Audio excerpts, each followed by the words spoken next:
नमस्कार दोस्तों। देखिए, कल जो हम लोगों ने चैप्टर पढ़ा था उस चैप्टर का क्या नाम था?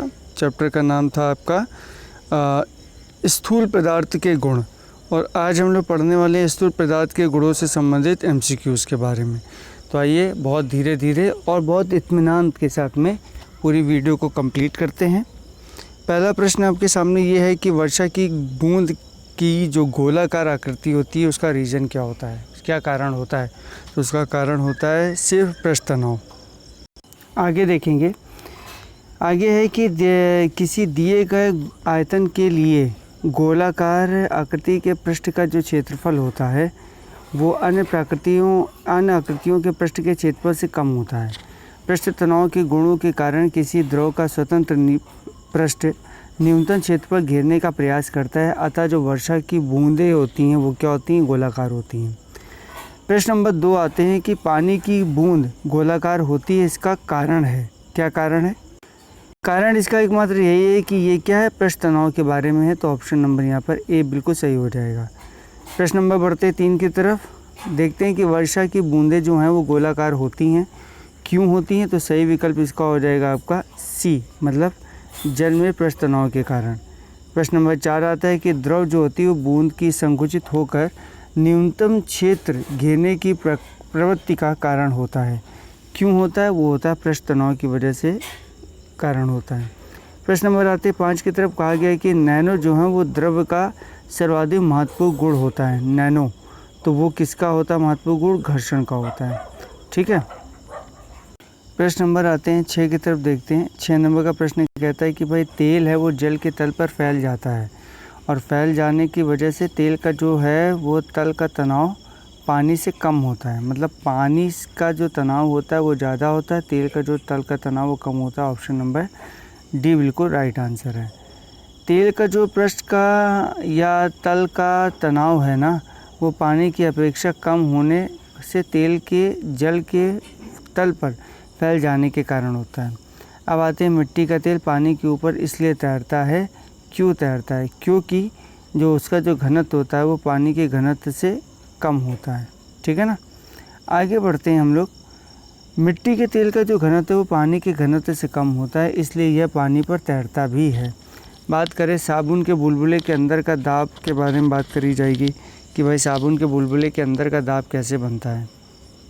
तो आगे देखेंगे तो देखिए, वायुमंडलीय दाब से अधिक होता है, वायुमंडलीय दाब के में कम होता है, वायुमंडलीय दाब के बराबर होता है और आधा होता है। तो सही विकल्प है वायुमंडलीय दाब से क्या होता है? अधिक होता है। कौन? साबुन के बुलबुले के अंदर का जो दाब है वो वायुमंडलीय दाब से क्या होता है? अधिक होता है। इसी वजह से तो वो अंदर रह पाता है। प्रश्न नंबर 8वें का एक्सप्लेनेशन देखते हैं कि देखिए भाई, साबुन के घोल के बुलबुले बड़े इसलिए होते हैं क्योंकि जल में साबुन घुलने पर उसका पृष्ठ तनाव होता है वो क्या हो जाता है? कम हो जाता है। बुलबुले के अंदर का जो दाब है वो सदैव बाहर के वायुमंडलीय दाब से अधिक होता है। प्रश्न नंबर बढ़ते हैं 9 की तरफ, कहा गया है कि यदि साबुन के 2 भिन्न भिन्न व्यासों के बुलबुलों को एक नल द्वारा एक दूसरे के संपर्क में लाया जाता है तो क्या घटित होगा? कहने मतलब ये है कि एक बुलबुला ये है, एक बुलबुला ये है, और अगर हमने एक बुलबुला ये और इसके बीच में हमने लगा दिया एक पाइप और एक बुलबुला बना दिया ये, तो क्या होगा? तो देखिए, सबसे पहले क्या होगा, इसकी जो सही विकल्प हो जाएगा वो बी, छोटा जो बुलबुला है और जो छोटा व बड़ा बुलबुला है वह अब बड़ा हो जाएगा। तो ऑप्शन नंबर इसका क्या हो जाएगा? बी विकल्प यहाँ पे बिल्कुल सही है। प्रश्न नंबर बढ़ते हैं हम लोग 10 की तरफ। देखिए, इसी का जो 9वें नंबर का प्रश्न एक्सप्लेनेशन है कि किसी बुलबुले का जो आकार होता है उसमें भरी गैस के दबाव और पानी की फिल्म की त्रिज्या तथा मोटाई पर निर्भर करता है। छोटे बुलबुले में गैस का जो दबाव है बड़े बुलबुले की अपेक्षा अधिक होता है, अतः नली में एक दूसरे के संपर्क में लाए जाने पर छोटा बुलबुला और छोटा, और यदि बड़ा बुलबुला और भी क्या हो जाता है? बड़ा हो जाता है। प्रश्न नंबर आते हैं 10 की तरफ। 10 नंबर का प्रश्न कहता है कि यदि किसी साबुन के बुलबुले को आवेशित किया जाता है तो निम्न में से क्या होगा? कौन सा आवेशित होगा? देखिए, क्या बढ़ती है? त्रिज्या बढ़ जाती है। मतलब अगर आपने आवेशित कर दिया, आवेशित का मतलब कोई इसके ऊपर चार्ज दे दिया आपने ना, सी, तो ये क्या हो जाएगा? इसकी जो डायमीटर है, जो त्रिज्या है वो क्या हो जाएगी? रेडियस है वो बढ़ जाएगा। ठीक है ना। डायमीटर तो आधा हो जाएगा, मतलब रेडियस का। प्रश्न नंबर 11 है कि एक ही पदार्थ से बने 4 तार, ठीक है, एक ही पदार्थ से बने, इनकी जो विमाएँ हैं मतलब भुजाएँ हैं नीचे दी गई अलग अलग एक बार एक ही भार से खींचे जाते हैं। इनमें से किस एक में अधिकतम तरंग दैर्ध्य होगी? तो वो हो जाएगा आपका तीसरा है 3 मीटर लंबाई और 1.5 mm वाले तार में होगी। क्यों होगा आइए देखते हैं। चूँकि देखिए तार लिखा है, चूँकि चारों तारों एक ही पदार्थ से बने हैं, क्योंकि क्वेश्चन में कहा गया था, इसलिए इन सभी के यंग प्रत्यास्थता गुणांक बराबर होंगे। अब यंग प्रत्यास्थता गुणांक अगर बराबर होंगे तो फॉर्मूला क्या होगा? y बराबर F/A डेल्टा L/L, ठीक है ना। तो देखिए इस प्रकार जो इन तारों की जो तरंग दैर्ध्य वृद्धि है इनकी लंबाइयों के समानुपाती तथा इनके व्यास के वर्ग के व्युत्क्रमानुपाती होगी। चारों तारों की लंबाइयाँ तथा व्यास का मान रखने पर विकल्प सी होगा कि तरंग दैर्ध्य में सर्वाधिक होगा। प्रश्न नंबर आते हैं 12। निम्न के कथनों पर विचार कीजिए। यदि केशिकत्व की परिघटना नहीं होती है तो क्या होता है? तो आपको बताना है क्या होता है। तो सही विकल्प आपके सामने क्या है? यहाँ पर बी विकल्प बिल्कुल सही है। केवल 1 और 4 क्या है? 1, 3 और 4 बिल्कुल यहाँ पे राइट हो जाएगा। बहुत कम भीतरी व्यास वाले जो कांच की नली को केशिका नली कहते हैं। देखिए जब हम केश नली को किसी द्रव में इस प्रकार सीधा रखा जाता है कि उसका एक सिरा द्रव की सतह के नीचे रहे और जो दूसरा सिरा वो ऊपर हो जाए, तो प्रायः द्रव इस नली में कुछ ऊंचाई तक चढ़ जाता है। यदि नली कम लंबाई की होगी तो द्रव अधिक से अधिक होगा और जिसके ऊपर सिरे पर चढ़ता होगा, किंतु बाहर निकल कर गिरता नहीं है। द्रवों का केशिका नली में इस प्रकार जो चढ़ना और नीचे की ओर गिरना केशिकात्व कहलाता है। यह घटना द्रव और नली के कणों के बीच परस्पर असमंजस बल के कारण होती है। प्राकृतिक कोशिका जो होती है वो क्रिया का बहुत बढ़िया उपयोग करती है।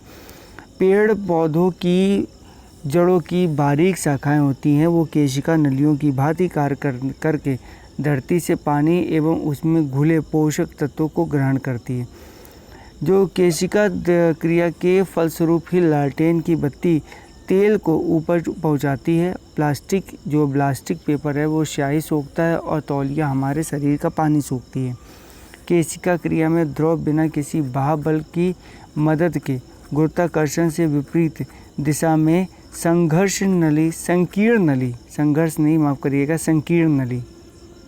से चढ़ता, जबकि स्ट्रॉ द्वारा मृदु पेय का उपयोग करने में मुख द्वारा सहायक बाह्य बल आरोपित किया जाता है।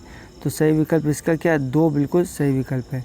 ऑप्शन नंबर आते 13 में निम्नलिखित में से किस एक के लिए केशिका तो एक मात्र कारण नहीं है? तो वो है आपका पौधों की जड़ों से जल का उसके पर्व समूह की ओर बढ़ जाना।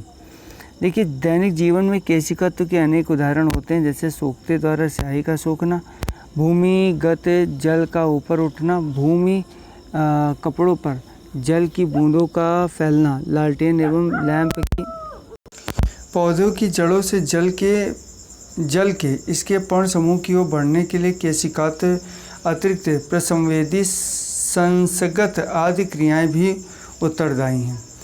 बत्ती वाले स्टोव में केरोसिन के बत्ती के ऊपर चढ़ने को क्या बोलते हैं? उसको बोलते हैं हम लोग पृष्ठ तनाव, ठीक है ना, पृष्ठ तनाव बोलते हैं। देखिए बत्ती वाले स्टोव में केरोसिन की बत्ती में ऊपर चढ़ने का कारण तेल का पृष्ठ तनाव है और पृष्ठ तनाव के कारण केशिकाषण होता है और जिसके फलस्वरूप जो द्रव है वो पतली से पतली नली में प्रवेश कर ऊपर चढ़ सकती है। बात करते हैं 15 में कि एक केश नली में जल की अपेक्षा एक तरल अधिक पदार्थ तक ऊंचाई में जाता है। इसका क्या रीज़न है? तो उसका रीज़न ये है कि जो जल का पृष्ठ तनाव होता है वो तरल का जो पृष्ठ तनाव होता है वो जल की पृष्ठ तनाव से ज़्यादा होता है, ठीक है। ऑप्शन नंबर हो गया डी। आगे देखेंगे केश नली में केश नली में तरल अपने जो पृष्ठ तनाव के अनुपात में चलता है। जिस प्रकार का पृष्ठ तनाव जितना ज़्यादा होगा वह उतनी ज़्यादा ऊंचाई पर चढ़ेगा। प्रश्न नंबर आते हैं 16 की तरफ।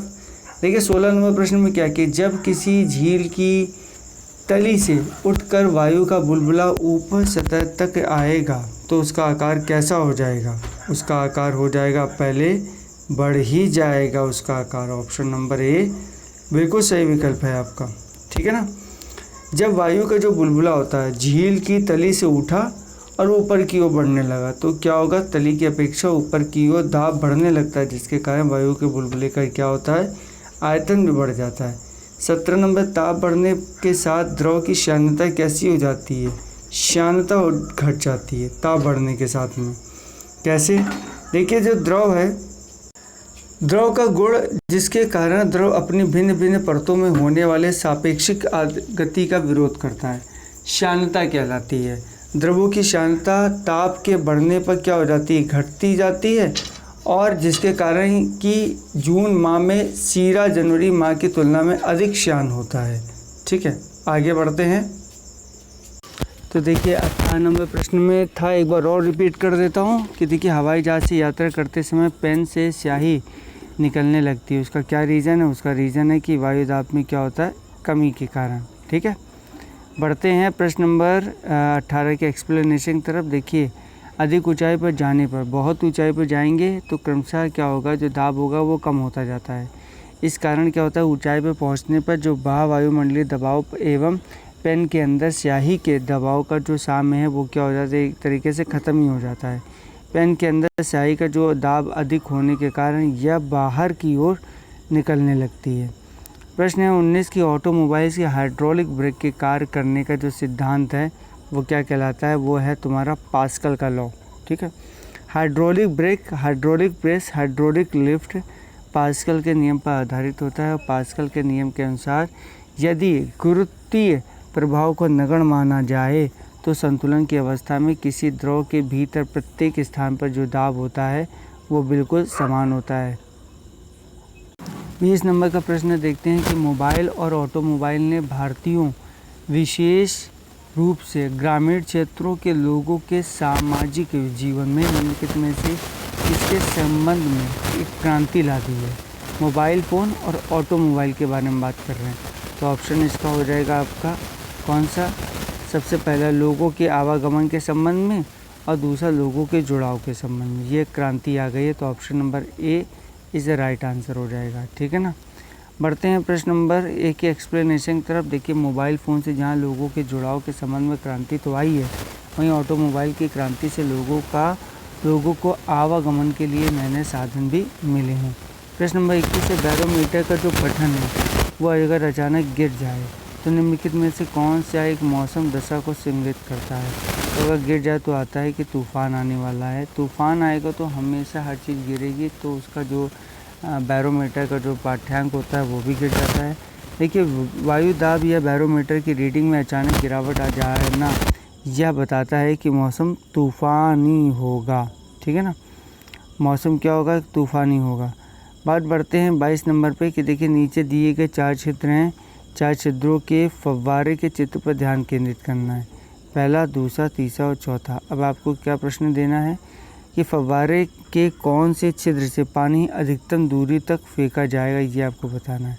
तो पहले नंबर से फेंका जाएगा, उसका देखिए सीधा सा रीज़न भी है, क्योंकि ऊपर प्रेशर पड़ेगा ना, जितना हैवी प्रेशर पड़ेगा वो पानी जो होगा वो उतनी ही दूर जाएगा, इसका कम जाएगा, उससे इसका कम, उससे इसका कम। ठीक है, तो इस वजह से जो पहले नंबर का वो प्रेशर ज़्यादा जाएगा। देखिए यहाँ पे यूपीएससी में जो भी क्वेश्चन पूछा जाता है आपने देखा ना, बिल्कुल लॉजिकली पूछा जाता है, जो डेली रूटीन में घटित हो रही, लेकिन वो भी हम लोग नहीं कर पाते। देखिए वो एग्ज़ाम प्रेशर ही होता है, वो तो मैं प्रेशर ही बोलूँगा। उस प्रेशर से लोग जो फेस करना सीख जाते हैं वो सेलेक्ट हो जाते हैं, जो नहीं फेस कर पाते उनको ज़्यादा दिक्कतों का सामना करना पड़ता है।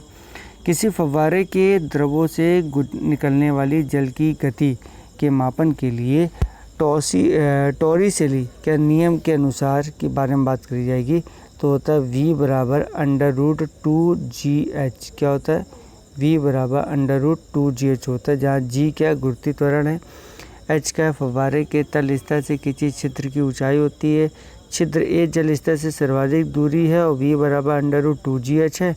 छिद्र A से निकलने वाले जल की गति सर्वाधिक होगी और इन्हीं छिद्र से पानी अधिकतम दूरी पर जाएगा।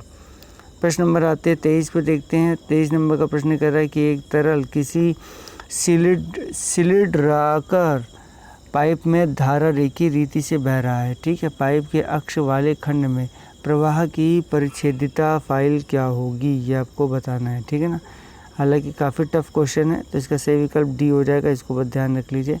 इस टाइप के क्वेश्चन आपसे पूछे नहीं जाएंगे।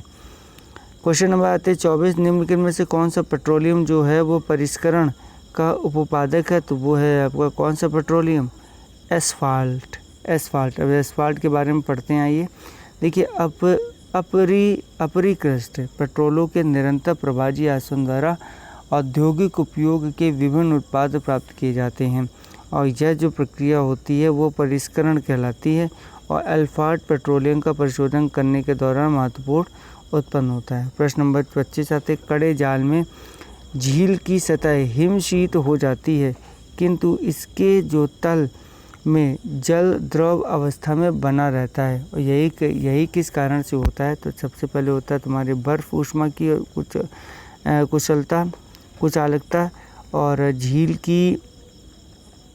की सतह और वायु की तापमान एक सा होने के कारण झील में कोई भी हानि नहीं होती। तो ऑप्शन नंबर हो जाएगा सही सी, क्योंकि जल की सघनता 4 डिग्री से अधिकतम होती है। इसमें देखते हैं कि देखिए, जब 4 डिग्री सेंटीग्रेड पर जल का जो आयतन न्यूनतम तथा घनत्व अधिकतम होता है तो झीलों एवं नदियों की केवल ऊपरी सतह के जमने के में पानी के अनियमित प्रचार की महत्वपूर्ण भूमिका भी होती है। पौधे के दिनों में जाड़े के दिनों में वायुमंडलीय तापमान है वो 0 डिग्री से लेकर कम हो जाने पर झील और नदियों की ऊपरी सतह ठंडी होने लगती है और जब सतही तल का तापमान 4 डिग्री सेंटीग्रेड तक पहुंचता है तब वह अधिकतम घनत्व के कारण नीचे बैठ जाता है और नीचे की परत में विद्यमान जल की ऊपर की ओर विभाजित कर देता है। यह प्रक्रिया तब तक चलती रहती जब तक कि संपूर्ण जो पानी है वो 4 डिग्री सेंटीग्रेड पे क्या ना हो जाए, आ नहीं जाता है। अतः जब जल का तापमान 4 डिग्री सेंटीग्रेड से कम हो जाता है तो इसका घनत्व कम हो जाता है। परिणाम के स्वरूप सतही जल नीचे विस्थापित नहीं होती है।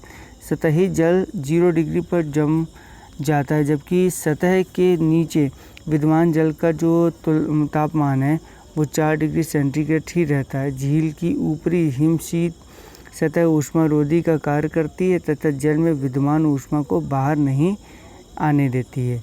प्रश्न नंबर बढ़ते हैं हम लोग 26 की तरफ। ठीक है, 26 नंबर का प्रश्न देखते हैं। शीतकाल में जब झील की ऊपरी सतह का पानी बर्फ में बदल जाता है तो हिम भी जलीय जंतु जीवित रहते हैं, क्योंकि उसका रीज़न ये है कि जो पानी का जो घनत्व वो 4 डिग्री से सबसे अधिक होता है, जिसमें बर्फ़ की ऊपरी सतह भी नीचे आने लगती है। ठीक है, प्रश्न नंबर आते हैं 27 की तरफ। हालांकि इसका एक्सप्लेनेशन देख लेते हैं। ठंडियों के समय में झील की जो ऊपरी परत है उसमें 0 डिग्री सेंटीग्रेड तक ठंडा होने पर बर्फ़ बन जाती है, परंतु नीचे का जो जल है 4 डिग्री सेंटीग्रेड पर द्रव अवस्था में रहता है। इसके झीलों का तालाबों के बर्तन के नीचे जिसमें मछलियाँ एवं अन्य जो जलीय जंतु होते हैं वो क्या होते हैं, जीवित रहते हैं। प्रश्न नंबर आते हैं 27 की तरफ। बड़ी बर्फ़ जमी झील के अंदर मछलियाँ जीवित रहती हैं, क्यों रहती हैं इसके अंदर, झील के अंदर? क्योंकि यहाँ पर देखेंगे कि झील की तली पर जो जल है वो क्या है, जम नहीं पाता है। ऑप्शन नंबर हो गया यहाँ पर सी, बिल्कुल राइट आंसर हो गया। वस्तुओं की मात्रा बदलने पर अपरिवर्तित रहती हैं। ठीक है, अब अपरिवर्तित रहेंगी क्या, घनत्व की वजह से, डी ऑप्शन हो गया। वस्तु का घनत्व उसके द्रव्यमान तथा उसके आयतन के अनुपात पर निर्भर करता है, तो डी m/v होता है। डी घनत्व, m द्रव्यमान और v आयतन होता है। पानी का अपेक्षित घनत्व सर्वाधिक निम्नलिखित ताप पर होता है, तो ऑप्शन नंबर हो गया 4 डिग्री से। ठीक है ना। प्रश्न नंबर आते हैं 30 की तरफ। 30 नंबर का प्रश्न है, हालांकि इसका एक्सप्लेनेशन देखते हैं कि अधिकांश जो द्रव हैं, द्रवों को गर्म करने पर उसके आयतन में वृद्धि परंतु घनत्व में कमी होती है। ठीक है, लेकिन पानी का जो व्यवहार है वो क्या है कि 0 डिग्री से लेकर 4 डिग्री के ठीक बीच में उल्टा होता है और यदि पात्र में 0 डिग्री से पर पानी को लेकर गर्म किया जाता है तो 0 डिग्री से लेकर 4 डिग्री में यह आयतन घटता है एवं घनत्व बढ़ता है। अतः 4 डिग्री सेंटीग्रेड पर लेके पानी का आयतन जो है वो न्यूनतम तथा अधिकतम होता है। प्रश्न नंबर आते 30 की तरफ। किस ताप पर पानी का जो घनत्व है वो कैसा होता है, मैक्सिमम रहता है, अधिकतम रहता है, तो वो है आपका 4 डिग्री सेंटीग्रेड पे। ठीक है, बात घनत्व की हो रही। जल का जो अधिकतम घनत्व मान है वो कितना है, वो 277 केल्विन है। गर्म करने पर 0 डिग्री से 4 डिग्री तक जल का जो घनत्व वो बढ़ता है, लेकिन आयतन कम हो जाता है। 4 डिग्री पर जल का आयतन जो है वो न्यूनतम तथा घनत्व अधिकतम हो जाता है। सेल्सियस से केल्विन में कन्वर्ट करने की बात आएगी तो केल्विन, अगर केल्विन है और सेल्सियस है तो सेल्सियस में हमने क्या करा, केल्विन बराबर सेल्सियस प्लस 273, सेल्सियस जितने उसमें 273 जोड़ दिया तो वो केल्विन में कन्वर्ट हो गया हमारा। ठीक है ना। प्रश्न नंबर बढ़ते हैं 32 की तरफ। ये कथन और निष्कर्ष से रिलेटेड एक क्वेश्चन है। कथन एक है कि भाई लोहे का एक गोला जो है वो पादप पर तैरता है किंतु पानी में डूब जाता है। किस पे तैरता है? गोला जो है पारद पर तैरता है, मतलब पारे पर तैरेगा, लेकिन क्या वो पानी में डूब जाता है। कारण क्या? लोहे का अपेक्षित घनत्व पारे के अपेक्षित घनत्व से अधिक होता है। ठीक है ना। अब इसके जो सही विकल्प है वो क्या होगा? देखिए राइट आंसर इसका है कि ए सही है, मतलब पारे का तो इसका जो सही विकल्प हो जाएगा सी इज़ द राइट आंसर हो जाएगा। ए सही है परंतु आर क्या है? गलत है। क्यों है? जरा देख लेते हैं। देखिए जो लोहे का जो गोला है ना वो मरकरी पर तैरता है किंतु पानी में डूब जाता है। इसका कारण है कि जो पारा है उसका अपेक्षित घनत्व जो होता है वो लोहे के अपेक्षित घनत्व से अधिक होता है। जब अधिक होता है इसीलिए तो वो क्या है? तैरता रहता है, जबकि लोहे के पानी के लोहे से कम होता है। अतः ए सही है, जबकि कारण आर क्या है? बिल्कुल गलत है, सरासर। प्रश्न नंबर आते हैं 33, मतलब 33 की तरफ आते हैं। लोहे की जो कील है वो पारे पे क्यों तैरती है जबकि वह पानी में तो डूब जाती है? पारे पे तैरती है, उसका रीज़न अभी हम लोगों ने बताया। क्या रीज़न था? रीज़न यही था कि भाई जो लोहे का जो घनत्व होता है वो पानी से अधिक होता है तथा पारे से कम होता है। पानी से अधिक होगा लोहे का घनत्व, पानी से तो अधिक होगा लेकिन पारे से कम होगा, इसलिए क्या होता है? पारे में डूब जाती है। देखिए अब क्वेश्चन नंबर 34 बहुत ही अच्छा क्वेश्चन है। सब यूपी लोअर सब में प्री में आया 2004 में। एक सुई है जो पानी में डूब रही है, ठीक है, जबकि लोहे से बना जहाज पानी पर तैरता रहता है। यही सारी बातें अभी जो हम लोग बताते जा रहे हैं वही है कि सुई का जो अपेक्षित घनत्व उसके द्वारा हटाए गए पानी के अपेक्षित घनत्व से क्या होता है? अधिक होता है। किसी वस्तु का अपेक्षित घनत्व उस वस्तु के भार तथा उस वस्तु द्वारा हटाए गए जल के भार के अनुपात को प्रदर्शित करता है। ठीक है ना। शुद्ध जल का जो अपेक्षित घनत्व वो 1 होता है। वे वस्तुएं जिनका अपेक्षित घनत्व 1 से कम होता है वो तैरती हैं, जबकि जिन वस्तुओं का अपेक्षित घनत्व 1 से कम होता है वे क्या होती? डूब जाती हैं। लोहे की जो सुई होती है वो पानी की सतह पर किस कारण से तैरती रहती है? तो लोहे की सुई पानी की सतह पर तैरती है पृष्ठ तनाव के रीजन की वजह से। देखिए पानी की ऊपरी सतह के अणुओं के संसंजक बल के कारण उत्पन्न पृष्ठ तनाव जब सुई के गुरुत्व बल को संतुलित कर देता है तब लोहे की सुई पानी की सतह पर तैरने लगती है। ठीक है, तो ये हो गया बी, पृष्ठ तनाव के कारण होता है। देखिए पानी की जो ऊपरी सतह के अणुओं के संसंजक बल के कारण उत्पन्न पृष्ठ जो होता है वो जब सुई के गुरुत्व बल को संतुलित कर देता है तब लोहे की सुई पानी की अपेक्षा तैरने लगती है। प्रश्न नंबर बढ़ते हैं हम लोग अब 36 की तरफ। जब कुएं से पानी की बाल्टी को ऊपर खींचते हैं, कुआं है, कुएं से एक आपने बाल्टी ली वो ऊपर खींच रही हैं, तो आपको क्या महसूस होता है? आपको महसूस होता है कि क्या है? सतह से ऊपर भारी हो जाती है। पानी में पड़ी रहेगी वही बाल्टी भरी हुई, वो हल्की रहती है। ठीक है, ये तो आपने महसूस भी किया होगा। वो आर्किमिडीज का सिद्धांत पढ़ा ना। आर्किमिडीज के प्लवन के सिद्धांत के अनुसार किसी भी वस्तु का जो भार है वो पानी से कम तथा पानी की सतह के ऊपर अधिक प्रतीत होता है। वस्तुओं के भार में प्रतीत कमी पाई जाती है तथा वस्तुओं पर ऊपर की दिशा में लगाए गए बल के कारण होती है, और यह कमी वस्तु द्वारा विस्थापित जल के भार के बराबर भी होती है। यह एक भारहीन गुब्बारे में 200 ग्राम जल भरा गया है। समझना, भारहीन गुब्बारा जिसमें भार नहीं है उसमें 200 ग्राम जल भरा गया। इसका जल में भार होगा, क्या होगा? शून्य होगा। अब क्यों होगा? क्योंकि जब कोई वस्तु जल में आंशिक या पूरी रूप से डुबो दी जाती है, ठीक है, तब उसके आप देखेंगे तब उसके भार में कमी आ जाती है। आवासीय कमी उसके द्वारा हटाए गए द्रव के भार के बराबर होता है। चूँकि जो गुब्बारा है, गुब्बारे में जल के अंदर ऊपर तथा नीचे दोनों ओर प्लवन बल लगता है, तो गुब्बारे का जो भार है वो बराबर होता है भार माइनस प्लवन बल, मतलब 0। जल में गुब्बारे का जो भार क्या होगा वो शून्य हो जाता है। बढ़ते हैं प्रश्न नंबर 38 की तरफ। मथने के पश्चात क्रीम का जो दूध से पृथक्करण हो जाने का कारण क्या है? वो कारण होता है आपका अपकेंद्रीय बल। ठीक है, पृथक्करण का कारण अपकेंद्रीय बल है। मथने के पश्चात क्रीम का दूध से पृथक हो जाने का जो कारण है वो अपकेंद्रीय बल होता है। बादलों के वायुमंडल में तैरने का कारण है इनका जो कम है वो क्या होगा? वो होगा घनत्व। ठीक है, घनत्व। ऑप्शन नंबर डी इसका सही है।